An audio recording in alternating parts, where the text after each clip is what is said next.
Yeah, sure.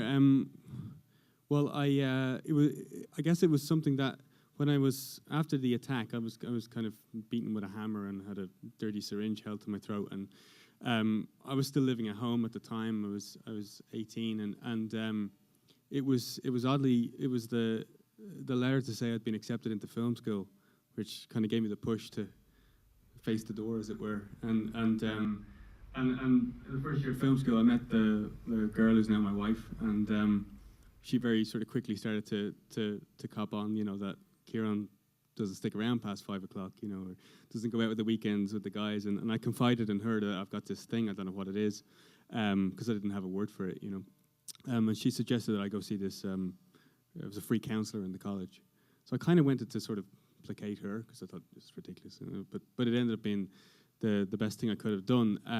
But one day we were talking about body language. It's kind of found its way into the movie, but she was talking about how when you're afraid, your body says you're afraid. And she said it's you could walk down the worst area you can imagine, but if you look like you know where you're going, they don't see you. And she said that these street predators or street thugs, she said if your body says you're afraid, they're drawn to you. And she said it's almost like they can see your fear. And I just thought that was the creepiest concept. And I just began sketching this idea for a creature that was essentially blind but could see fear. Nothing to do with, just a complete sort of a horror film to do with this kind of creature. And the more I spoke about it to people and they'd ask, where did this come from? And I'd invariably start talking about my own life. And, the reaction always was like, oh, you should put some of that in it. And so, it was just this kind of, little by little etching over time, more of my own sort of stuff came into it, and this strange fusion of horror film and what I went through sort of came to the foreground.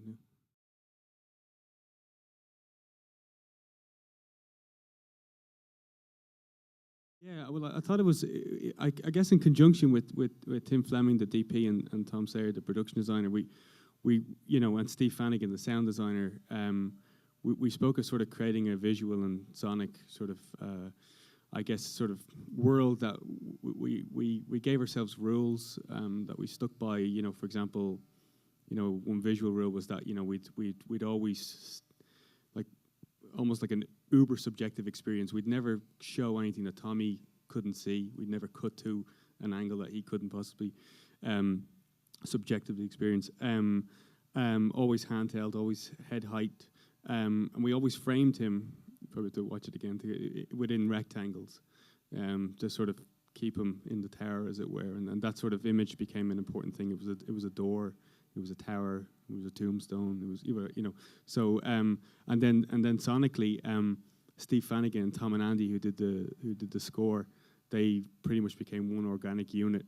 And a lot of cross-pollination happened there to putting in sort of sound effects of baby cries that ultimately became something completely, not what it was, and so there's a lot of things, I guess, threaded in there that I guess you probably don't notice on the first viewing or whatever.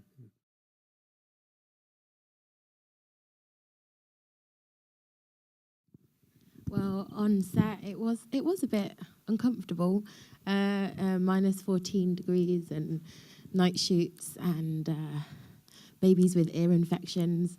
It wasn't easy, but but thankfully we had a really nice cast and crew, so it got us through. I don't know. Yeah, like a film like this, it's funny because quite often you have really good times and sort of really scary films like this, and it was actually great fun, and although it was a tough location, there was lots of laughs, wasn't there? We had a really good time, and Kieran's a very sort of mellow sort of guy. We had a great time. Yeah, it was from word go, I think, because I think we all understood Kieran's vision and what he wanted to do. So you had lots of people who were involved really just to try to put this together and really make something genuine but also completely otherworldly. But then you have moments where you're running away from a group of kids in prosthetic makeup and there's no soundtrack, of course. So, there's just another guy in another street going, "Oh, what are you filming?" "What are you filming?" And you're running, scared for your life, holding a baby. I mean, you don't hear that, but it's quite funny at times when you're doing it, and that's where the other skill of acting comes in. I think just ignoring everything else. But no, it's genuinely a happy crew, and even in -14, as Wumi said, and 2 babies, and a lot of snow, unpredicted snow, and it was great fun.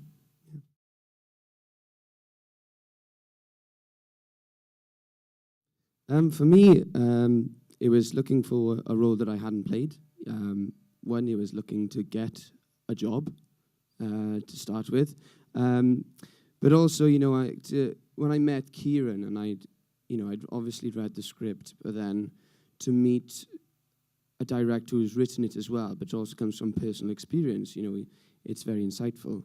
Especially, there's times in my life where I've felt the fear as we explore in this, and so I connected with that fear, and something that I've forgotten about since I was a kid, and then through reading it, I kind of connected again with something which was maybe something I put on a bookshelf and forgot about, and therefore, kind of excited me, enticed me to come forward and try to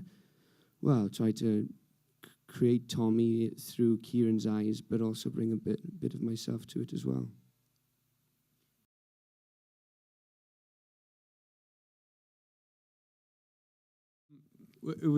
It's funny because I when I was writing the script, I can't write without listening to music, and one of the creepiest soundtracks that I've ever heard is the soundtrack to a film called The Mothman Prophecies, which was done by Tom and Andy, and it really put me in the zone and all that kind of stuff. And in the midst of editing the film, sort of had our first assembly done, and I was on the phone to my agent one day, and he was saying, so who's doing the score? And I said, well, I'm listening to a lot of CDs, and I suppose as close to Tom and Andy as I'll find, I'll go with that.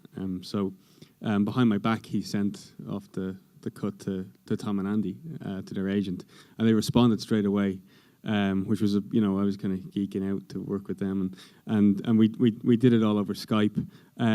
But basically, they very much like to sort of get to blur the line between score and sound design. So they were working quite intensely with Steve Flanagan about sort of recording a lot of organic sounds and then making them musical. And as I was sort of saying, there's a lot of stuff in there that you're not going to recognize of what it was originally. It could be screaming, or a train screeching to a stop, or glass breaking that suddenly becomes musical. So it was a combination of that, and then also, I guess, what I wanted to do from a visual and sonic perspective was to really put the audience inside the head of an agoraphobic. So in terms of the soundscape, it was really about amping up, for example, when I'd have a panic attack, I'd get a ringing in my ears.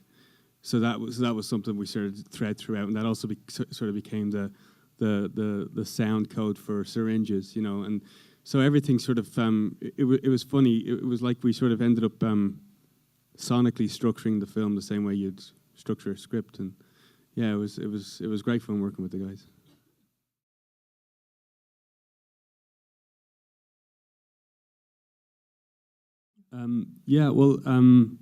Polanski's certainly an influence. Repulsion is a film that personally affects me quite a lot, because I'm pretty sure Catherine Deneuve has agoraphobia in that film.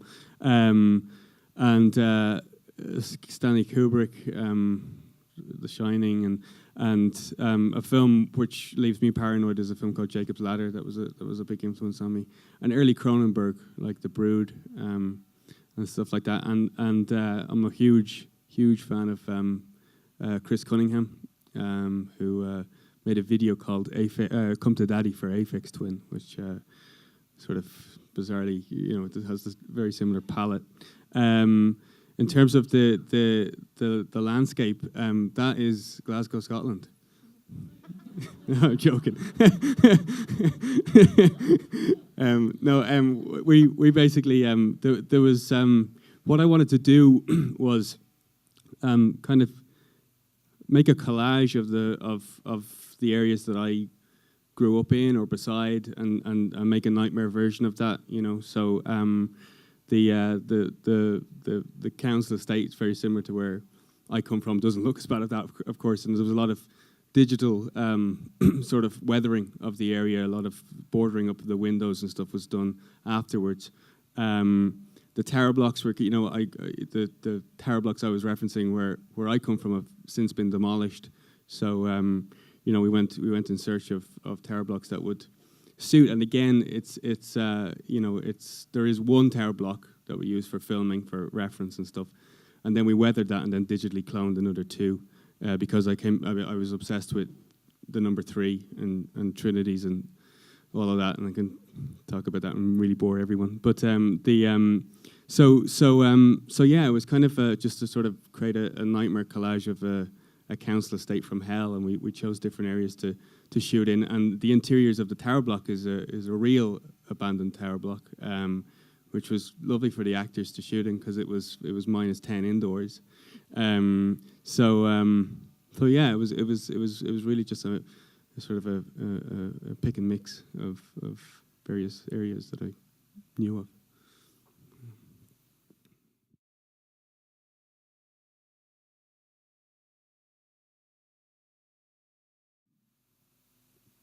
The most difficult part was the writing.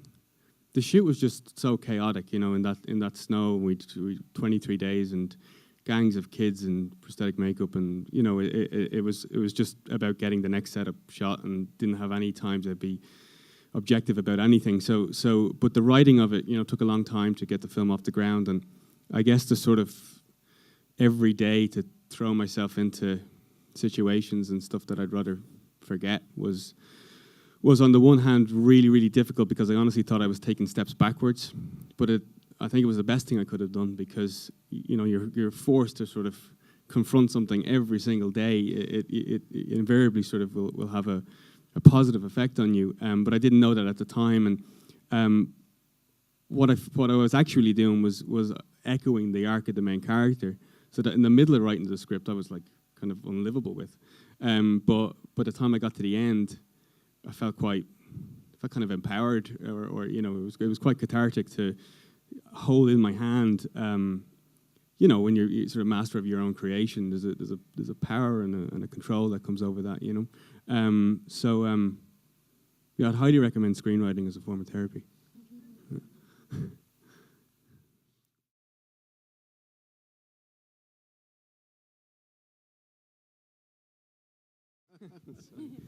I don't think you have time to really, and I think if you are thinking you're making something special, in a sense, you're probably not concentrated as much as you should be on the job at hand. When you're making something, you're just trying to tell the truth as much as you possibly can within, heightened worlds and feral children. You still have to convince yourself that it's there, otherwise the audience kind of, if you don't believe it, then they're not going to believe it either. So, you have no idea, in essence. Well, this is from my personal experience. I literally, from my small, tiny career that I have, I've never known if anything's going to be good or not, and I still don't know. Even after watching it, I don't know myself. I find it very difficult to, and from a personal perspective, to kind of, that's me, and I'm bloody amazing. I don't get it. I just see my stupid face on a big screen, and it's not very pleasant, really. But anyway. I don't think you can tell. I think the moments you really find out is when you come to festivals like this, and you put it on the screen and you place it to an audience, and it's the audience's perspective really, which is the most crucial and most important perspective to have, really, because they're the ones that watch it. We can only make it. After that, it's kind of, you give the baby over. And that's that, So I don't know.